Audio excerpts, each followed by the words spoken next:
Hey, it's Liberty, and today I'm going to be wrapping up all the books that I read in February and talk about some of the books that I'm excited to read in March, and also some cultural things I enjoyed last month too. I think I had a pretty great reading month last month. I read 4 books, which in a month of 28 days. If you like this, do give it a little thumbs up, and I make all sorts of videos about books, history, personality, all sorts, so do check those out if you want. I'm going to get straight into it. The first book I'm going to talk about is My Fine Fellow by Jenica Cohen, and this is a YA alternative history gender-bent retelling of My Fair Lady. So in this alternative history, Queen Charlotte, aka the Queen from Bridgerton, she never died in childbirth. She lived, she had children, so we never had the Victorian age, we never had all the repression, all the oppression. Women's rights has made leaps and bounds. There is this occupation called culinarians, and essentially they act as food consultants and chefs and food scientists for high society and for royalty all around Europe. Our main characters are Helena and Penelope, and they are final year students, and they will be culinarians as soon as they graduate. Helena is top of the class, she is ambitious, and she has big plans for her final year project. Penelope is half English and half Filipina, and essentially her parents have lived outside of the country to protect her because being mixed race is not going to help her in society with her career, for future marriages or anything. Her big passion is bringing non-European cuisine to the Western market. She's been traveling with her parents all around the world, and it's something that she really loves. Anyway, they are best friends, and the two of them meet Elijah, who's a street vendor, and Helena decides she's going to turn him into a gentleman chef. This was a really sweet and entertaining read. I really enjoy alternative historical fiction. I like seeing what authors keep the same and what they choose to change. Mixed race protagonist, yes, I love that representation. I never get to read fellow mixed heritage protagonists, and there was so much that I could relate to about Penelope. Yay for representation. We know that food breaks down barriers, so it was really nice to see race, religion, class, all of that stuff discussed within this vector of food bringing people together and also keeping them apart. I enjoyed the romance in it, it was sweet, but the real joy of this book was the friendship between Penelope and Helena. They were brilliant protagonists, you know, their conflict with themselves that they have to work through versus their conflict with, you know, the rest of the world was interesting. The plot was nice, it went along very well. And there were also a few recipes in this book which I'd quite like to try out and mess up, because I'm someone who likes to blend food cultures together a lot. Some people say that's sacrilege. I personally love it. So yeah, I would highly recommend this book. I had a great time reading it. The second book that I read in February was The School for Good and Evil, and I'm not sure if this is YA or middle grade, but it's coming out as a film this year on Netflix, so I decided to get the jump on that. Our protagonists come from the little village of Gavaldon, and essentially 2 students are taken every year, opposites. One is the personification of good, beautiful, all of that stuff, and the other one is an outcast, you know, and they will be taken to the School of Good and Evil, where they will be trained to be the perfect princesses and heroes or villains. The point is that once they leave the school, they will graduate into their own fairy tales, where they will live through and either the villain or the hero will come out victorious. Sophie and Agatha are the protagonists in this book. They are best friends, even though Sophie is beautiful, she does all sorts of good deeds, you know, she's dreamt of being a princess her whole life and attending the school. And Agatha, she's an outcast. Her only friend is Sophie. She wears black. She has a very vicious pet cat. They both end up at this school, and, you know, it's pretty obvious to Sophie where they both belong, but Sophie ends up in the school for evil and Agatha ends up in the school for good. Honestly, I really enjoyed this. I love how their friendship is sort of the rock of this story, and how, you know, they move in different directions but they still cling so hard to one another. I enjoyed the fact that fairy tales are like histories, and I'm a sucker for the magic school trope and stuff like that. I love that as a child, I still love that. The way this book plays with tropes was also brilliant. You think you know where something's going to go, and then it subverts that, but then if you're one step ahead, it subverts that too. So yeah, there's lots to enjoy about this book. I was feeling really nostalgic, and I recently watched a video by Rachel Oates all about Enid Blyton, and what a horrible person she was. I had no idea. I feel like I was living in some kind of, I don't know, I had no idea. So I decided to reread the first Famous Five book, which is Five on a Treasure Island. I was curious to see how much of her beliefs seeped into her work and how much, like, to see what I absorbed as a child. I was really curious. So obviously the Famous Five series, we have Julian, Dick and Anne, and they are siblings, and they get sent to their uncle's house for the summer holidays. There they meet their cousin George. While George is initially hostile, you know, through adventures together, she warms up to them. And yeah, the adventures are on this island which belonged to George's family. It's just off the coast, and it involves, you know, buried treasure and people coming after the treasure and all of that stuff. And of course they have a dog, Timmy. I remember loving these books as a child. The message of this book, that sharing is important and having friends is a good thing and everyone should aspire to have that, and that it's terrible to be alone, was very on the nose at the end. George made this little speech at the end, how she was so happy to share the island with her friends and you should share everything and all of this stuff and blah, blah, blah. It made it very obvious to the extent that, I mean, children aren't stupid. I feel like they don't need that explained to them. You know, they're in situations where teamwork saved them, and children can pick up on that.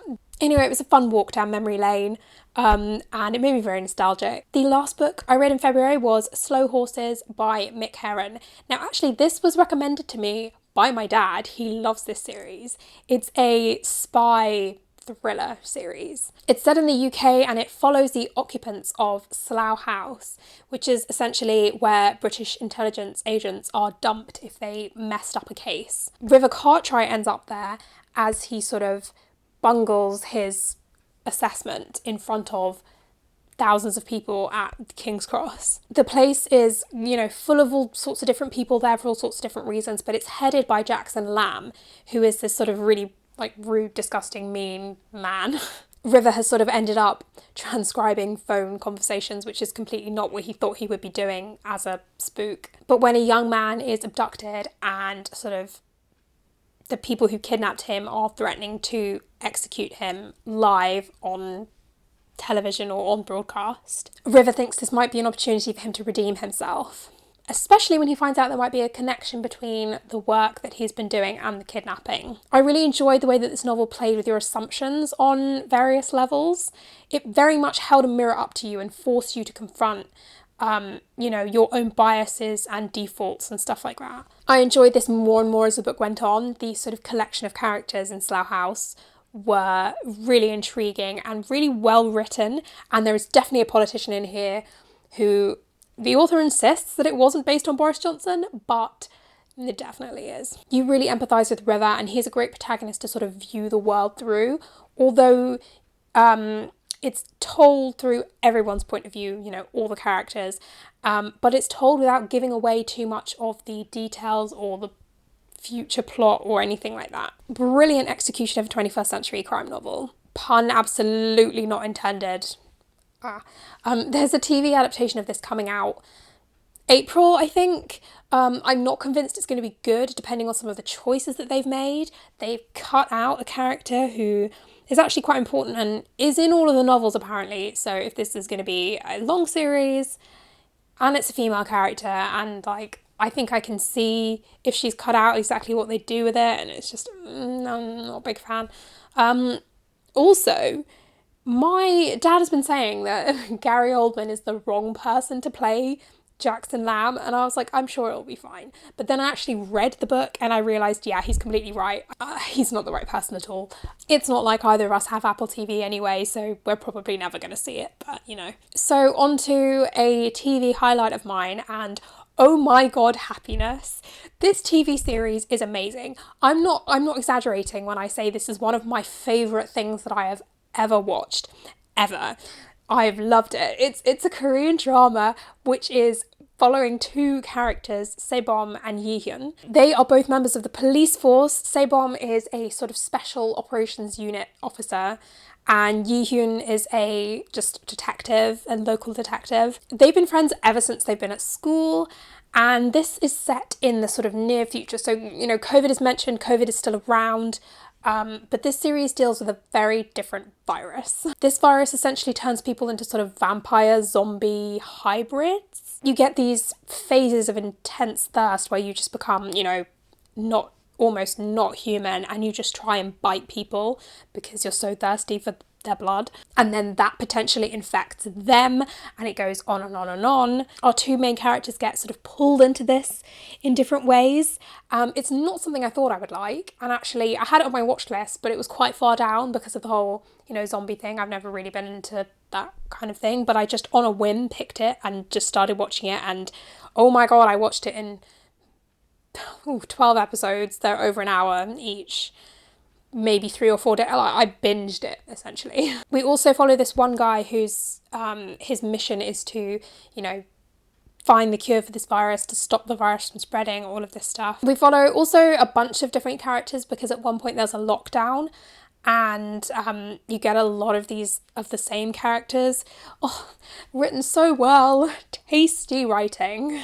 One character gets such a really great arc, which warms my heart, and it's just so unbelievably sweet that it just, but God, you can't predict what's going to happen next. And I'm pushing my happiness agenda onto everyone. It's amazing. I've also never been more invested in romance for a long time. Like, these two are so cute together. They make such a great couple. On to music. Here is my most listened to songs of February. I listened to a lot of Taeyeon this month. Honestly, I Envy You was so good. The whole album was amazing, but the music video was like Greek goddess Artemis themed. It was so amazingly shot and aesthetically looked incredible, but she's such an amazing singer. On to my March TBR now. I've decided I'm going to do 3 books every month in my TBR because I'm sort of averaging that. So the first on the list is The Lost Apothecary, and this is a historical fiction partly, and also partly set in the modern day.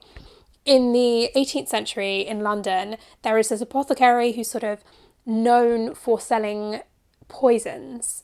It's sort of known amongst the women of London that, you can get a poison from her, and if you've got an abusive or sort of overbearing husband, you can sort of poison him and save yourself, get yourself out of the situation. Unfortunately, things take a massive turn when a 12-year-old ends up making a huge mistake and things spin out of control. In present-day London, we have Caroline, who is an aspiring historian, and she is spending her 10-year anniversary alone. She stumbles across a clue about this apothecary from 200 years ago, and all these murders that have been unsolved, and that is all I know about it, and it sounds great. I'm on board. I love historical fiction. I think the interplay that we're going to get between the past and the present, I'm going to enjoy that, so tick, tick, tick. Next on my TBR is a series I've seen many, many people talk about on BookTube, and I never thought to really check out because I judged the premise of this book, and I realised that I shouldn't. It is The Selection by Kira Cass.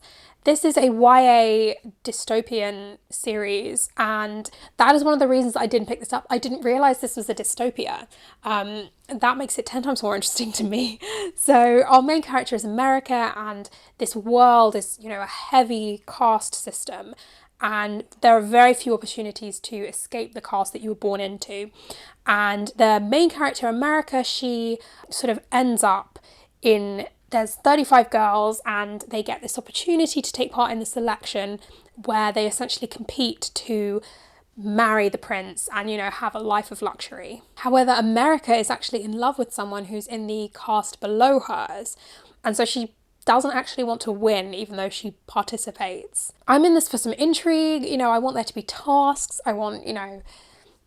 I kind of gave up on dystopia as well a while ago. I've not really read any dystopia since I don't know, that one book, Carve the Mark, which I didn't like at all. But I read The Hunger Games and enjoyed it, and I never read Divergent, but I watched the first film and really enjoyed that. I think the film started to go downhill. But, apparently this book is great if you found Divergent disappointing, which the, second films I did, so. Finally, I've got a romance book on my March TBR, and that is Better Than the Movies. Now, this is described as a rom-com about rom-coms, and our main character is Liz, and she has been in love with Michael for years until he sort of leaves, but now he's come back and Liz is determined to make sure that he sees her because, he never saw her back then. To do this, she befriends her next door neighbour, who she never got on with at all, who is very close with Michael. Pranks and neighbourly mischief has kept them from getting close. I can sort of see what's gonna happen, but the joy is in the journey for romances like this, I think, and especially if there's good chemistry between the two of them, it'll be incredibly enjoyable, and so I'm hoping for that. I've heard good things about this, so we'll see. Thank you for watching. That was my February wrap up and March TBR. I had a great reading month. Yay. Here's to keeping up that energy in March. Do give it a thumbs up if you enjoyed it, and like I said, I make all sorts of videos about books, history, personality, etc. So do check those out and subscribe if you want to, no pressure. Happy reading!